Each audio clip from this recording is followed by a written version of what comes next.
Kia ora and welcome everybody to our community drop-in about our representation review. So pleased to have you here this evening, and we're going to talk through what our representation review is and the process that we'll be working through over the next, well, it's probably about 9 months I think in total, as we go out and talk to our community about what the representation for our city looks like. So we will move through into the presentation. Can I just check that it's on?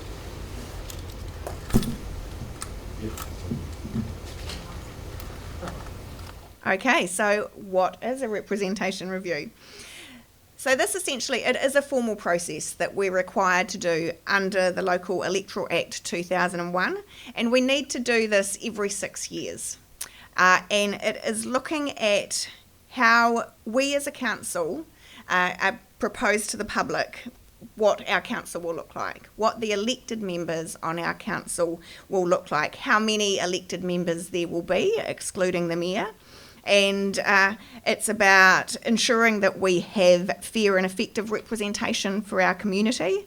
And we really do need to take into consideration the diversity of all of our community's interests. So what we consult on now will come into play for the next elections in 2025. And so the public have the opportunity throughout the process, the engagement process, to make submissions to Council's initial proposal, and there's also an opportunity to appeal once we've put our proposal out and voted on it, and object to our final proposal. So it really is about working with our community to ensure that the makeup of our council and the makeup of the elected members on our council are meeting the needs of our local community. So looking at the proposed timeline, now at the moment, November 2023, we are working through the pre-engagement consultation, which we've just recently kicked off, and that will be running through until the end of the year. So submissions at the moment, or input from our community at the moment, is running through until next month. And then there'll be a report compiled based on the information and feedback we receive from our community, and that will go to Council early next year.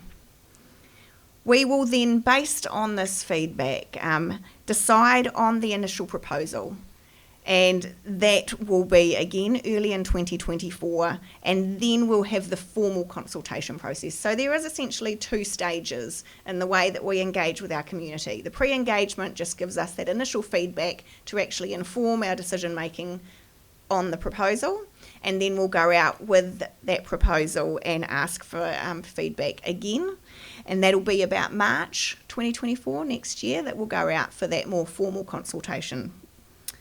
We'll then have formal hearings, public hearings, and a council decision will be made on what the council makeup looks like in around May of next year.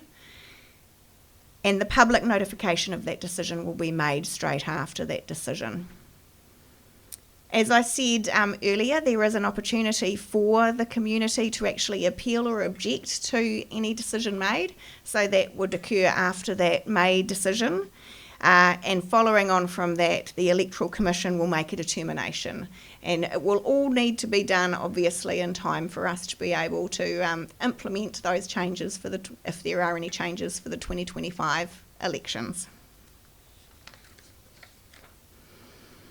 If we look at what we currently have here in Ahuriri Napier, we have one mayor who is elected at large, and when we say at large, we mean it's representing the whole of the city of Napier. And currently we have 12 councillors elected, and they are elected by the residents of their ward. So we have a system at the moment where we have all ward councillors, and they represent the subsection of Napier. So Ahuriri has 2 councillors, and that sort of covers off, if you look at the other side of the hill, round West Shore and Bayview, that's the Ahuriri ward. Onikawa Tamatea has 2 councillors, which is quite self-explanatory there in terms of those that suburb and those areas. Nelson Park has 4 councillors, and again that incorporates the likes of Piramai, Maraenuri, Marewa, and over that side of the city. And then Taradale also has 4 councillors, which covers off those Green Meadows and Taradale areas of the city. So that's the current makeup of our elected members.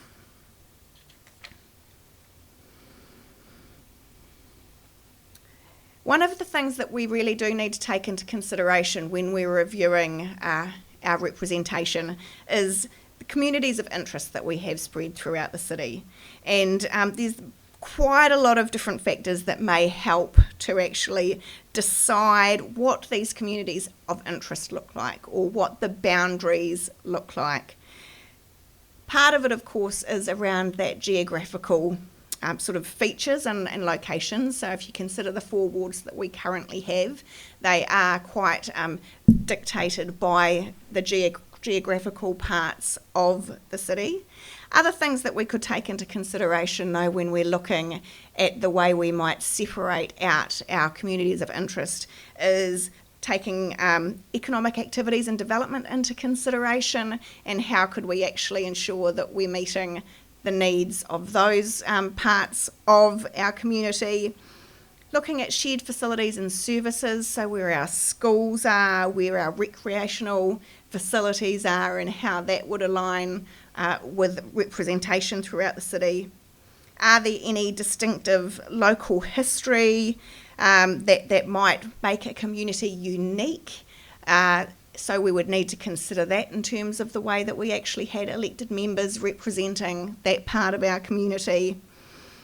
And even the way we move around our city, and the transport throughout our city, is that something that we should be looking at when we're looking at the way that we actually divide representation throughout the city, or community activities or events. And I think something that is particularly important now, in light of the fact that we have got Māori wards coming in from 2025, is the area and the rohi of our local iwi, and how we actually incorporate that into the way that we split the representation across our city boundaries.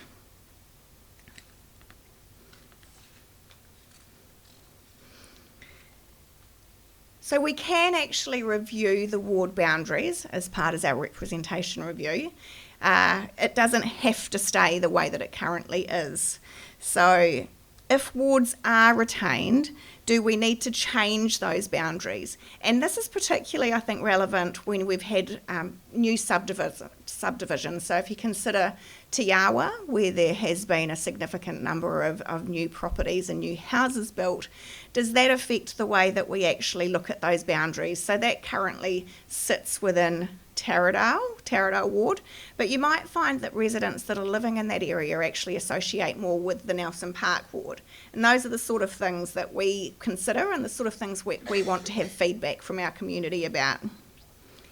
And do we also need to look at the way that our wards are currently split and potentially change them to better reflect communities of interest? So again, at the moment we might have ward boundaries going through a suburb that doesn't actually work as well as it could if we shifted that boundary slightly and had the whole of that suburb sitting within one ward. So there is, a number of different factors that we need to consider when we're looking at this. And one of the ones that is potentially reasonably difficult to explain, we've talked about this several times in-house, but one of the things that we really need to ensure that we do is that each councillor represents roughly the same amount of people. And if you consider that we've got a population of approximately 65,000 people here in Napier, and you divide that by 12, because that's how many councillors we currently have, then essentially what we need to achieve is that each councillor is representing the same approximate 5,500 people within about a 10% range that we've got. We do legislatively have to meet that requirement. There are occasions when you may decide that you do have a smaller area that needs to have a dedicated number of councillors, and in those instances you can apply to the Local Government Commission to have an exemption to enable to be outside of that plus or minus 10% rule. An example of that is the Hawke's Bay Regional Council, where the population base of Wairoa, for example, is so much smaller than the rest of the towns that sit within the Hawke's Bay Regional Council boundaries. So they are given an exemption to enable them to have, the ward councillor representation they need there, despite it being outside of that plus or 10% rule.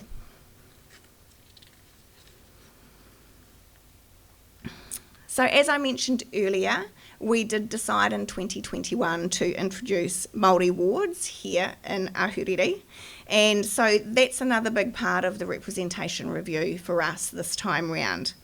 We need to determine whether to have one Māori ward or two Māori wards, and we also need to determine the number of Māori ward councillors that we will be required to have based on the Local Electoral Act 2001. And that's completely linked in with the total number of councillors we have across the city. Based on our current number of councillors at 12, we would need to have two Māori wards. If, as part of the representation review, we actually decide we're going to have less councillors and say it's between 5 to 10 councillors, then that would equate to one Māori ward. And obviously, the other side of that is if we increase the total number of councillors, then that may translate to 3 Māori ward councillors. So it really is a complete review of everything within the parameters of the fixed formulas, but there's nothing to say that we have to stick with 12 councillors. And part of the consideration with the Māori wards as well is, do we, for example, if we proceed with 2 Māori wards, is that in addition to the existing 12 councillors, or is it going to be 12 in total still, which would mean that we would actually reduce to 10 of the general councillors plus the 2 Māori wards. So these are all the things that we're going to be seeking input and feedback from our community on. So these are the sorts of questions that we're going to be asking and that we're really looking forward to hearing back on. And that is, do you think we should elect councillors by ward or at large? And if I go back 6 years ago, we had a mixed model. So we had 6 at-large councillors, so they were voted in from across the whole city, and we had 6 ward councillors. And in our last representation review is when we switched to the full ward model. And there's definitely some differing opinions out there about which model we should use. Some people do think absolutely that we're a small community, and therefore we should all be able to vote for any councillor that is standing for the election. But then there's others that think that because we do have quite a diverse community and that some of our geographical suburbs and areas are really quite different to others, then we should be able to choose our representatives from our neighbourhood.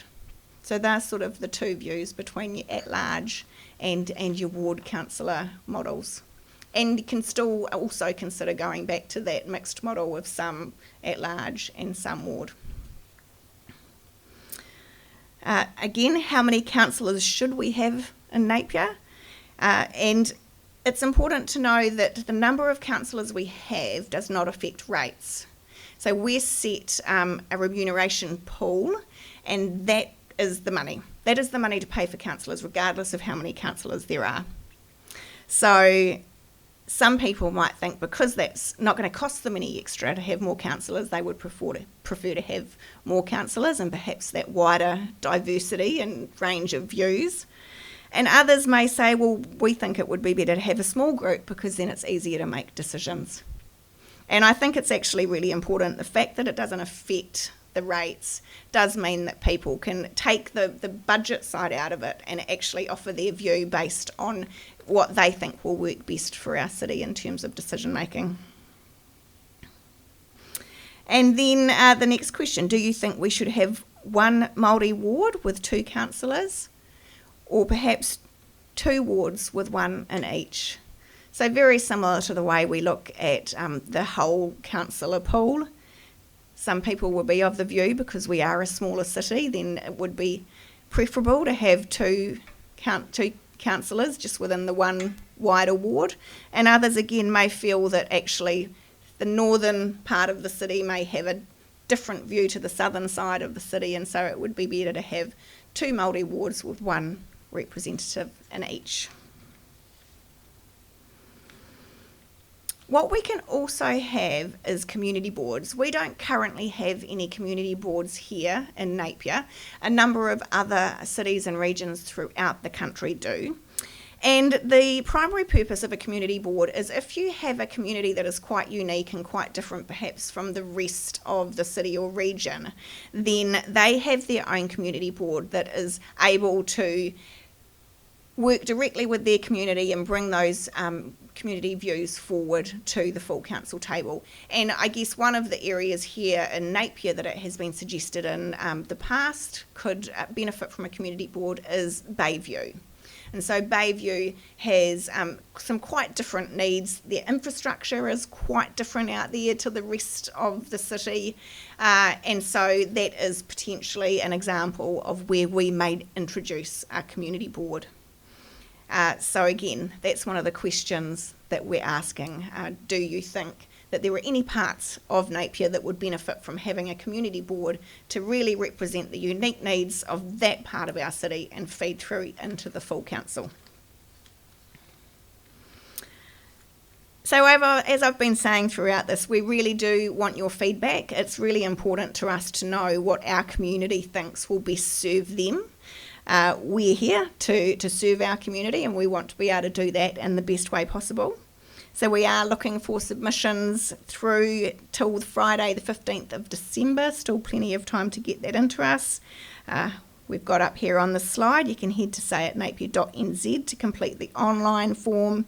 And we do have some staff here with us tonight who can help you with a submission as well. So once this presentation finishes in a moment, please feel free to stay behind and we will identify the staff who can answer any questions you may have or start the process of assisting you with a submission.